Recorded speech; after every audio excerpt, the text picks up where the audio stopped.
Assalamualaikum warahmatullahi wabarakatuh. Halo semuanya, perkenalkan nama saya Serli Nurlita dengan NIM 20240501030099 dari kelas C, Program Studi Manajemen Bisnis Syariah, dosen pengampu Bapak Dr. Muljibir SEI ME SY. Saya merupakan salah satu anggota dari kelompok 7 dan pada video kali ini saya akan membahas tentang analisis laporan keuangan.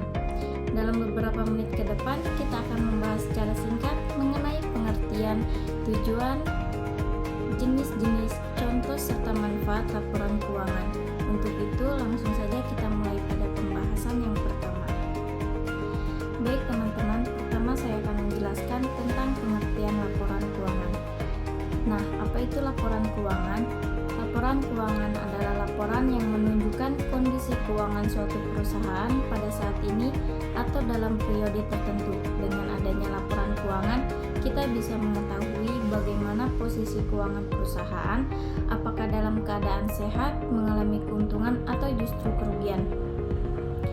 Dalam praktiknya, ada beberapa macam laporan keuangan yang umum digunakan, yaitu yang pertama neraca, untuk melihat posisi aset kewajiban dan modal perusahaan. Yang kedua, laporan laba rugi yang menunjukkan hasil usaha perusahaan selama periode tertentu. Yang ketiga, laporan perubahan modal yang menggambarkan perusahaan modal pemilik. Yang keempat, laporan catatan atas laporan keuangan yang memberikan penjelasan lebih detail agar mudah dipahami. Dan terakhir, laporan arus kas yang menjelaskan pergerakan uang masuk dan keluar perusahaan. Nah, pada slide ini kita akan membahas tentang neraca. Neraca merupakan laporan yang menunjukkan jumlah aktiva atau harta, kewajiban atau utang dan modal perusahaan atau ekuitas pada saat tertentu. Artinya dari suatu neraca akan tergambar berapa jumlah harta, kewajiban dan modal suatu usaha. Nah, menurut James C. Van Hort, neraca merupakan ringkasan posisi keuangan suatu perusahaan pada waktu tertentu. Neraca ini menunjukkan total aktiva atau harta yang dimiliki perusahaan, serta bagaimana harta tersebut diperoleh, apakah dari kewajiban atau utang maupun dari modal pemilik. Dalam neraca, ada dua sisi yang harus selalu seimbang, yaitu aktiva di satu sisi dan kewajiban serta modal di sisi lainnya. Oleh karena itu, dikenal adanya persamaan dasar akuntansi, yaitu aktiva sama dengan kewajiban ditambah modal. Kesetimbangan ini penting karena menggambarkan kondisi keuangan perusahaan secara menyeluruh. Jika aktiva lebih besar atau lebih kecil dari kewajiban dan modal, berarti ada kesalahan dalam pencatatan.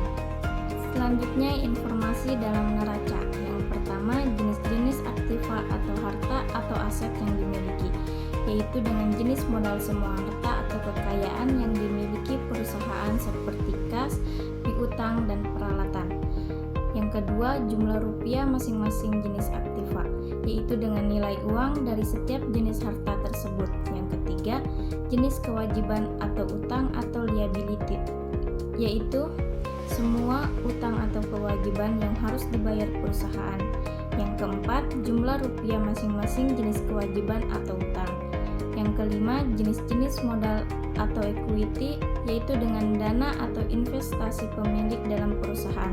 Yang terakhir, serta jumlah rupiah masing-masing, yaitu dengan nilai uang dari setiap jenis modal yang dimiliki. Kemudian ada komponen dan penyusunan neraca.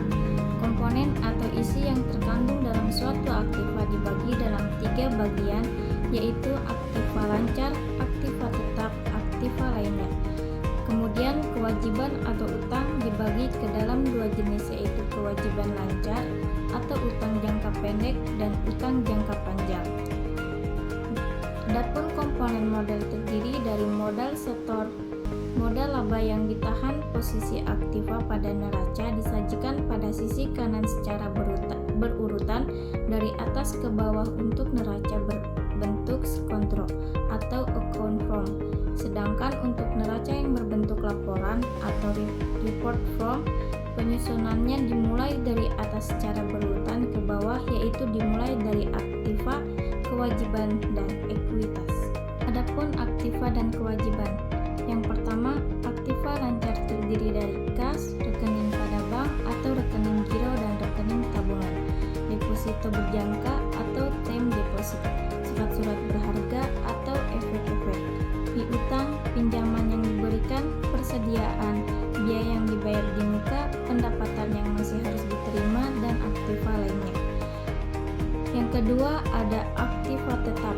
Ada dua jenis aktiva tetap, yaitu aktiva tetap berwujud, seperti tanah, mesin bangunan, peralatan kendaraan, akumulasi penyusutan, dan aktiva tetap lainnya.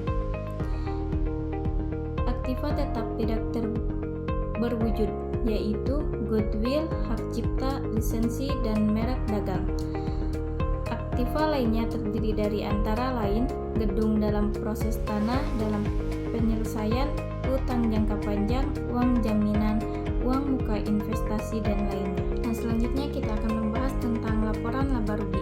Menurut James Sivenhort, laporan laba rugi merupakan ringkasan pendapatan dan biaya perusahaan selama periode tersebut.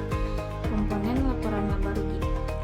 Dalam praktiknya, komponen pendapatan yang dilaporkan dalam laporan laba rugi terdiri dari dua jenis, yaitu yang pertama pendapatan atau penghasilan yang diperoleh dari usaha pokok atau usaha utama perusahaan. Yang kedua, pendapatan atau penghasilan yang diperoleh dari di luar usaha pokok atau usaha sampingan perusahaan. Nah, untuk komponen pengeluaran atau biaya dalam laporan laba rugi terdiri dua jenis, yaitu yang pertama pengeluaran atau biaya yang dibebankan perusahaan. Yang kedua, pengeluaran atau biaya yang dibebankan dari luar usaha pokok atau usaha sampingan. Kemudian bentuk laporan laba rugi. Gambar tersebut menjelaskan dua bentuk laporan laba rugi, yaitu yang pertama bentuk tunggal atau single step, menyajikan seluruh pendapatan dan keuntungan dalam satu kelompok serta seluruh beban dan kerugian dalam kelompok lain. Laba bersih diperoleh dengan mengurangkan total beban dari total pendapatan. Yang kedua, bentuk majemuk atau multiple step, menyajikan laba rugi secara lebih rinci dengan memisahkan pendapatan dan beban operasional dari non-operasional. Bentuk ini menampilkan beban tahap laba seperti laba kotor, laba operasional, dan laba bersih. Nah, selanjutnya contoh laporan laba rugi. Gambar tersebut menunjukkan contoh laporan laba rugi PT Yumiko Maharani Tbk untuk periode 31 Desember 2008. Laporan ini menggambarkan hasil keuangan perusahaan selama satu periode, mulai dari total penjualan sebesar 2.850 dikurangi harga pokok penjualan 1.900 sehingga diperoleh laba kotor 950.000. Nah, setelah dikurangi berbagai biaya operasi, yaitu operasi umum, biaya operasi penjualan, dan biaya operasi lainnya sebesar 400.000, tersisa laba kotor operasi 550.000 dikurangi penyusutan 70.000, menghasilkan pendapatan bersih operasional 620.000. Dengan tambahan pendapatan lain 130.000, laba sebelum bunga dan pajak atau EBIT menjadi 750.000 setelah dikurangi biaya bunga 350.000, laba sebelum pajak atau EBT tersisa 400.000. Kemudian dikurangi pajak 200% sebesar 80.000 sehingga laba bersih akhir EAI yang diperoleh perusahaan adalah 320.000. Selanjutnya sifat laporan keuangan. Laporan keuangan memiliki dua sifat utama. Yang pertama yaitu bersifat historis. Artinya laporan ini dibuat berdasarkan data masa lalu sehingga menggambarkan kondisi keuangan perusahaan pada periode sebelumnya. Yang kedua yaitu menyeluruh. Karena laporan keuangan mencakup semua aspek penting perusahaan mulai dari aset, kewajiban hingga laba rugi dan arus kas. Nah, selanjutnya Analisis laporan keuangan adalah proses menilai kondisi dan kinerja keuangan perusahaan dengan cara mempelajari hubungan antar pos laporan keuangan seperti neraca, laporan laba rugi, dan arus kas.